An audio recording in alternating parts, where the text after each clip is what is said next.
दर्शक আসসালামু আলাইকুম। দর্শক আপনাদের প্রীতীয় শুভেচ্ছা জানিয়ে শুরু করছে আমাদের আজকের প্রতিবেদন। তো দর্শক দেখতে পাচ্ছেন আমাদের সামনে এক আপু দাঁড়িয়ে আছে, আমরা তার জীবনের গল্পটা শুনবো। তো জানবো আপু কেন আমাদের ইউটিউবের মাঝে আসলেন, তিনি কি বলতে চান। আপু আসসালামু আলাইকুম, কেমন আছেন? আপু আপনার নাম কি? মৌসুমি, খুব সুন্দর নাম। তো মৌসুমি আপা থাকেন কোথায়? নাটোরে থাকেন? গ্রামে থাকেন না শহরে? আচ্ছা, পরিবারে কে কে আছে? নানি আছে, একটা বাচ্চা আছে। আচ্ছা, বাবা মা কেউ নাই? বাবা মা, বাবা বিয়ে করছে, মায়েদের খেলা আমার মা কিছুদিন পরে মনে করো মায়াকে অনেক কষ্ট করে থাকতে পায় না, এটা বিয়া বসে গেছে যে ওই মানুষের বাসা বাসা কাজ করে আমার মানে অনেক কষ্ট হইতো, এই জন্য বিয়ে করে চলে গেছে না? আর আপনার নানির কাছে রেখে গেছে? আচ্ছা, মানে আপনার কথা চিন্তা করে নাই? আচ্ছা আচ্ছা, তো আপনি কি বড় হয়েছে নানির কাছে? আচ্ছা, পড়াশোনা করতে পারছেন?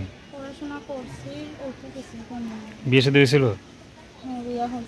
বাচ্চা কাচ্চা আছে? ও, স্বামী? স্বামী বিয়ে করছে, একটা বিয়ে করছে।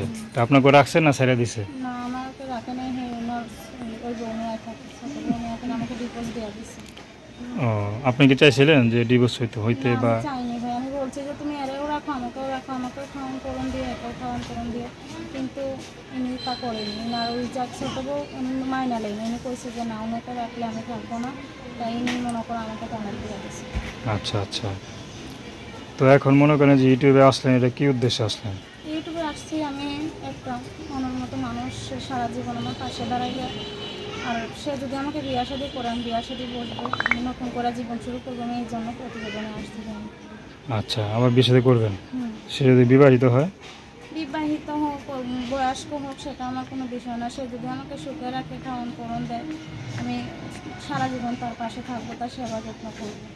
তো দর্শক আপনারা বুটির কথা শুনলেন, তার নাম্বারটি স্ক্রিনে দেওয়া আছে।